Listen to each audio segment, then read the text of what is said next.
स्वागत है आपका सुरागिया न्यूज चैनल में। मैं पूर्णिमा मेहरा और आप देख रहे हैं उत्तराखंड का स्पेशल बुलेटिन।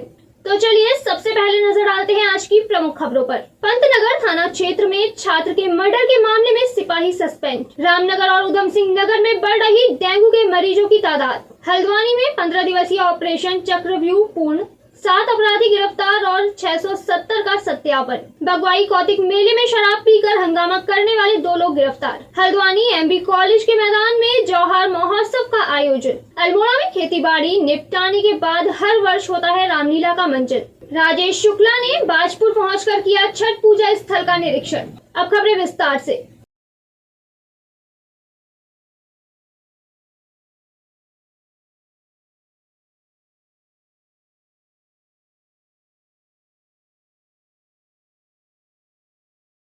पंतनगर थाना क्षेत्र की मेट्रोपोलिस कॉलोनी में दिवाली की रात हुए छात्र के मर्डर के मामले में लापरवाही बरतने पर एसएसपी ने सिपाही हेमंत जोशी को सस्पेंड कर दिया है। जांच के दौरान पाया गया कि पहले झगड़े के दौरान सिपाही को कॉलोनी वासियों द्वारा कॉल कर झगड़े की जानकारी दी गई थी, लेकिन सूचना के बाद भी सिपाही मौके पर नहीं पहुंचा।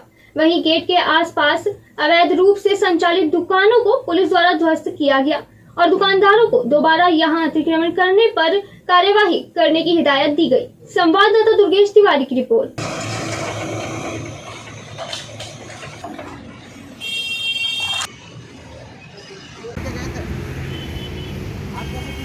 ये जो हाल ही में दिवाली की रात को देर रात को 1 बजे के आसपास जब ये मर्डर हुआ तो 2 पक्षों के बीच में लड़ाई भी हुआ था। उससे पूर्व 1-1.5 घंटे 2 घंटे पूर्व भी लड़ाई हुआ था।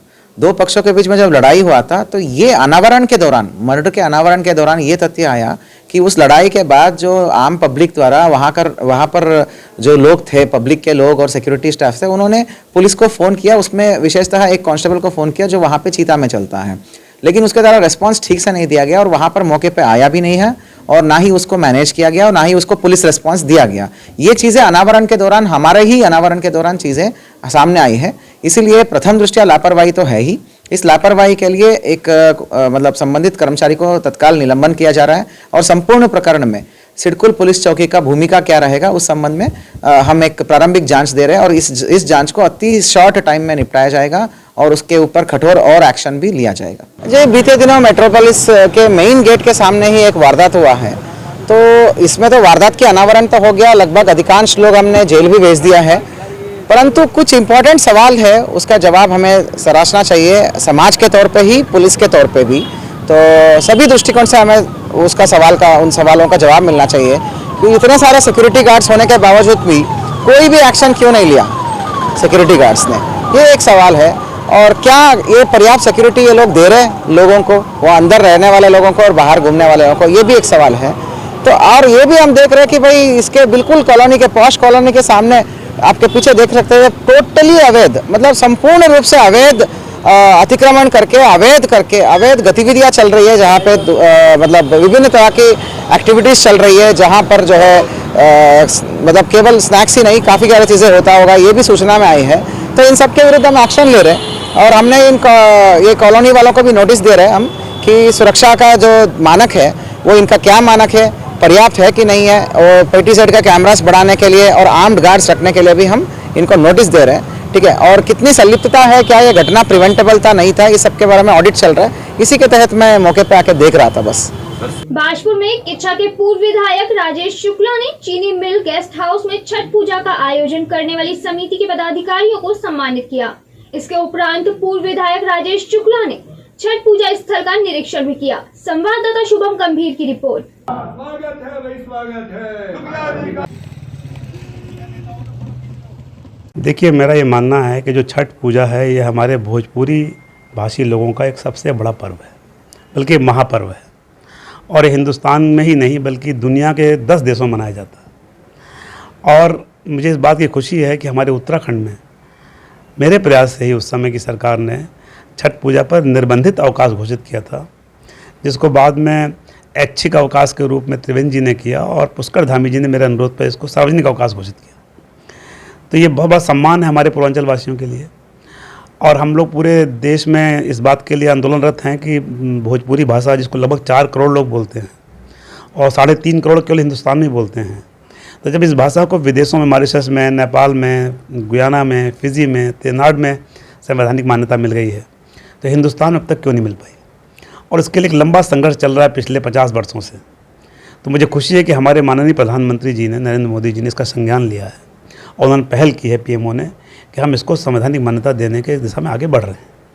तो उसमें भी मैंने मांग उठाई थी हरिद्वार में, विधानसभा अध्यक्ष जी हमारे कार्यक्रम में मौजूद थी और मैंने कहा कि हमारे उत्तराखंड की विधानसभा एक प्रस्ताव भेजे भारत सरकार को कि भोजपुरी भाषा को संवैधानिक मान्यता देते हुए 8वीं अनुसूची में शामिल किया जाए।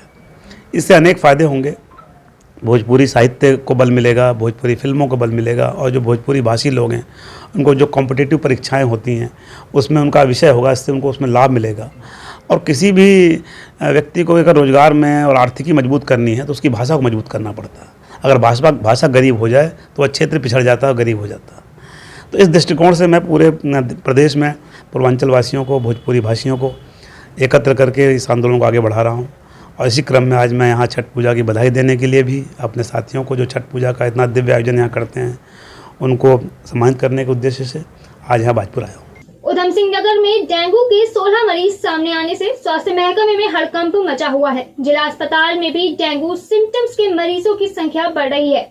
जनपद मुख्यालय रुद्रपुर में सबसे अधिक 7 मामले सामने आए हैं, जबकि बाजपुर, खटीमा, सितारगंज में 2-2 मामले सामने आए हैं। वहीं काशीपुर, जसपुर और किच्छा में भी डेंगू के 1-1 मरीज सामने आए हैं। बता दें कि जिन क्षेत्रों में मरीज सामने आए हैं उन क्षेत्रों में फॉगिंग का कार्य किया जा रहा है। संवाददाता दुर्गेश तिवारी की रिपोर्ट।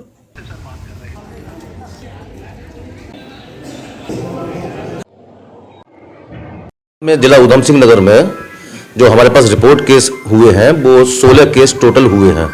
16 में से कोई भी अभी इस समय एक्टिव केस नहीं है। स्थिति मैं जहां तक समझ रहा हूं पूरी तरह नियंत्रण में है और मैं यही सबसे अनुरोध करूंगा, चाहे वो प्राइवेट वाले हों या गवर्नमेंट वाले हों, कि जब तक एलाइजा पॉजिटिव नहीं आता है, जैसे कि पूर्व में भी हमने पत्र द्वारा सूचित किया हुआ है सभी को, जब तक एलाइजा टेस्ट पॉजिटिव नहीं आता है तो उसे डेंगू की पुष्टि ना करें, उसको डेंगू की डायग्नोसिस नहीं बनाएं। जैसा कि संज्ञान में आ रहा है कि रैपिड टेस्ट के बेस पर या आधार पर डेंगू डायग्नोसिस बनाई जा रही है, जो कि पूर्णतः नियमतः गलत है। कुमाऊं मंडल में 3 अक्टूबर से 19 अक्टूबर तक ऑपरेशन चक्रव्यूह चलाया गया था, जिसके अंतर्गत पूरे कुमाऊं के पेशेवर अपराधियों पर नजर रखी गई। इस अभियान को लेकर डीआईजी डॉक्टर नीलेश आनंद भरने ने हल्द्वानी में एक पत्रकार वार्ता करते हुए बताया कि इस अभियान के माध्यम से पुलिस ने कुमाऊं क्षेत्र के 7 अपराधियों को पकड़ा है, जबकि 670 अपराधियों का सत्यापन हुआ है। संवाददाता दीपक अधिकारी की रिपोर्ट। घेरना है हेलो। ताकि वो क्राइम न कुमाऊं मंडल में जो है पूरा 3 अक्टूबर से 19 अक्टूबर तक 15 दिन में जो है ये ऑपरेशन चक्रव्यूह जो है कुमाऊं मंडल में चलाया गया था, जिसमें जो ऐसे पेशेवर अपराधी जो बेल पर है या अभी बाहर लगातार जो है क्राइम में इन्वॉल्व है, ऐसे लोगों की एक सूची पूरी तैयार की गई थी रेंज स्तर पर, और जिसे जो है जनपदों को हर दिन 3 नाम हर थाना अध्यक्ष को दिए जाते थे सुबह, और शाम से जो है उनका कंप्लायंस मांगा जाता था कि ये जो 3 व्यक्तियों के नाम है इनको जो है मौके पर जाकर इसका वेरिफिकेशन करे कि ये जो व्यक्ति है ये फिलहाल शांत है या क्राइम कर रहा है या किस तरह से, और उनकी फ़ोटो मंगाई जाती थी और वर्तमान गतिविधि। तो ये एक बड़ा सक्सेसफुल अभियान पुलिस का चला, जिससे जो है अपराधियों में एक हलचल मची कि सबका वेरिफिकेशन किया गया। कुछ जो है वो संगीन धाराओं में फरार थे अभियुक्त, ऐसे 7 अभियुक्तों को पकड़ा गया और लगभग 670 लोगों को जो है वेरीफाई किया गया। इसमें जो शांत थे उनकी जो है वो लिस्टिंग की गई, अन्य के खिलाफ कुछ चालान भी किए गए। कई सारे जो है इसमें अभियुक्त जो है फरार भी मिले, जो कि जो है उनका अता पता नहीं लग पाया। बगवाली पोखर के बगवाई कौतिक में संस्कृति के विभिन्न रंग देखने को मिलते हैं। इसी के अवसर पर एक मेले का आयोजन भी किया गया है। यह मेला मुख्य रूप से भैया दूज पर मनाया जाता है। इस वर्ष इसे 4 दिवसीय मेला बना दिया गया है और मेले के मद्देनजर प्रशासन भी अलर्ट मोड पर है। वहीं थाना अध्यक्ष राजेंद्र सिंह बिष्ट ने मेले में शराब पीकर हंगामा काट रहे 2 व्यक्तियों को गिरफ्तार किया है। संवाददाता हेमंत सिंह मेहरा की रिपोर्ट।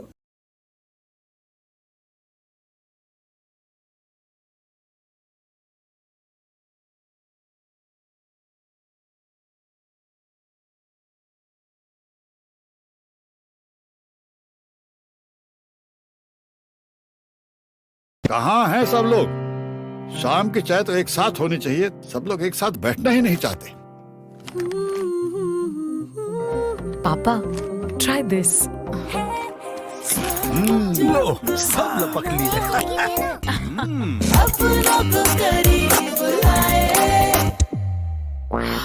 ये क्या हाल कर दिया है रूम का? बस कल से चाय? कल से चाय मेरे रूम में। देवरपन नमकीन अपनों को करीब ला। जौहार सांस्कृतिक एवं वेलफेयर सोसाइटी हल्द्वानी द्वारा 2 दिवसीय जौहार महोत्सव का आयोजन किया गया।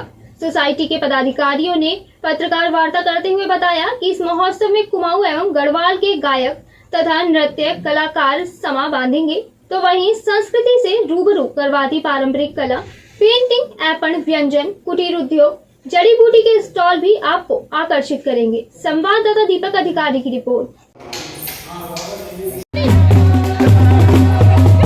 काला गेहूं का आटा क्या रेट है? प्रयोग है बकेट का। अच्छा, इस तरीके की हमारी जो है ये आती है। सॉरी, मतलब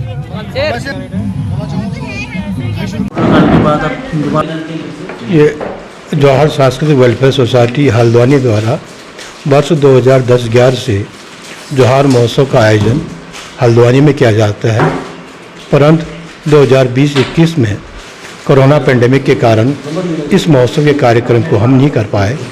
हमारा जौहर महोत्सव करने का मुख्य उद्देश्य अपनी संस्कृति को बढ़ावा देना तथा अपने को से जोड़ना तथा स्वस्थ मनोरंजन करना है। इस महोत्सव में हम लोग युद्ध स्तर पर कार्य कर रहे हैं, इसको भव्य बनाने के लिए, जिसमें हमारे सभी बुजुर्ग, महिला, युवा साथियों का सहयोग है। इसमें हमारा जो कार्यक्रम है, जैसा अभी अध्यक्ष जी ने बताया, हमारा मुख्य उद्देश्य तो अपनी संस्कृति का संरक्षण और संवर्धन करने का है।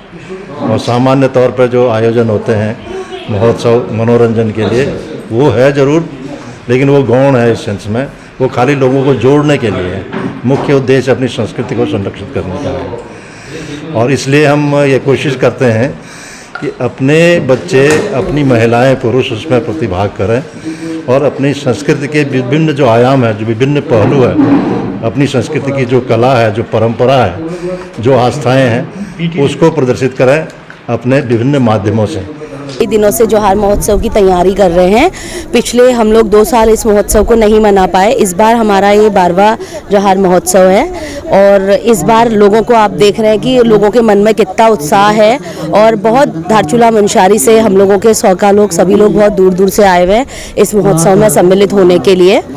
और अभी रंगारंग कार्यक्रम भी होंगे, अभी भी हैं, दिन में भी हैं। कार्यक्रमों का जो है सिलसिला 52 कार्यक्रम टोटल यहाँ पे हो रहे हैं और हम लोगों के भी कई सारे कार्यक्रम हैं। हम लोग बहुत धूमधाम से मना रहे हैं। आप देख सकते हैं सभी महिलाएं, पुरुष पारंपरिक परिधान में आए हैं और सभी जो है हम लोगों में बहुत जोश है। हम लोगों ने एक कार्यक्रम प्रस्तुत करने वाले हैं और बहुत तैयारी की है जोश के साथ। ये 2 दिन होता है जब हम अपनी संस्कृति को याद तो करते ही हैं, लेकिन पूरी तौर पे हर कोई सामने लाता है। तो हमें अपने जौहर से, मुनस्यार से बहुत लगाव है, वो आप देख सकते हैं। तो जय जौहर, जय मुनस्यार, ये है 12वां जौहर महोत्सव जो कि हल्द्वानी में मनाया जा रहा है। तो देख ही रहे हैं हमारे चेहरे पे, हमारी माताएं बहनें सब आई हुई हैं बड़ी सज-धज के। एक्चुअली क्या है ना कि ये हमारे संस्कृति को दिखाने का, अपने को संगठित बताने का एक जरिया है। तो हम इसी के तरीके से अभी जो हम सब आए हुए हैं, एकजुट होते हुए आए हुए हैं और इसे मनाने का जो हमारे मन में जज्बा है वो दिख ही रहा है आपको।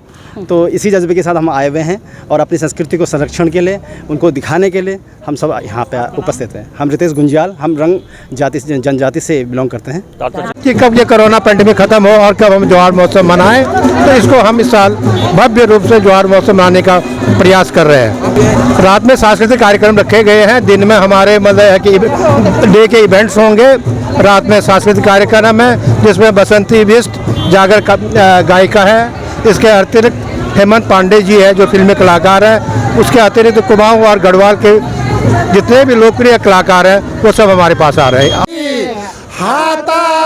कि मेले में जा रहे हैं, क्या लाना है, पाँव में जूता नहीं है, वो भिना कसके जानू दौर हाटो जो गीत की रचना हुई थी उसका मूल स्वरूप हमारे जौहर से ही हुआ था। इसी मूल गीत से खुटा की पोलिया नैच, आंगे की घगिया नैच, ख्वारा की खोपिया नैच, नाक की नथुलीनेस। रामनगर में डेंगू मरीजों की संख्या में लगातार बढ़ोतरी होने से लोगों में डर का माहौल है। डेंगू मरीजों की संख्या जहां एक और लगातार रामनगर के स्वर्गीय रामदत्त जोशी राजकीय संयुक्त चिकित्सालय में बढ़ रही है, तो वहीं नगर के प्राइवेट अस्पताल में भी हर रोज काफी मरीज उपचार के लिए आ रहे हैं। संवाददाता कैलाश सियाल की रिपोर्ट।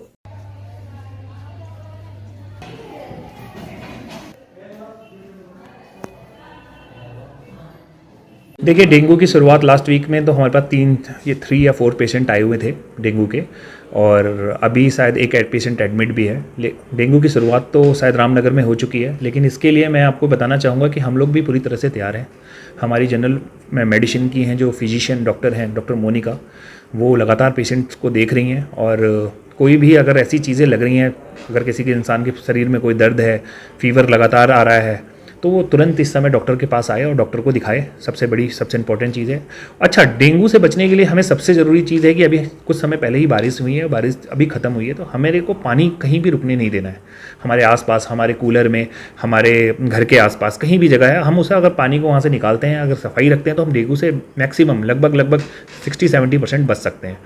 दूसरा ये है कि अगर बाई चांस किसी को फैमिली में किसी को डेंगू हो जाता है, तो किसी को घबराने की ज़रूरत नहीं है। अगर आपको शरीर में दर्द है, फीवर है, तुरंत डॉक्टर के पास आएँ, चेकअप कराएं अपना।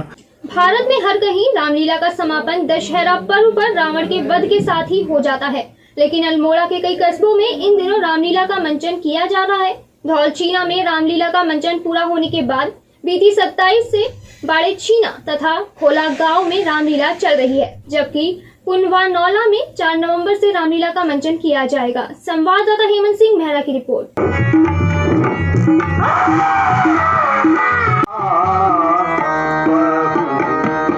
आज के लिए बस इतना ही। उत्तराखंड से जुड़ी सभी बड़ी खबरों के लिए देखते रहिए सुराहीलाल न्यूज चैनल। धन्यवाद।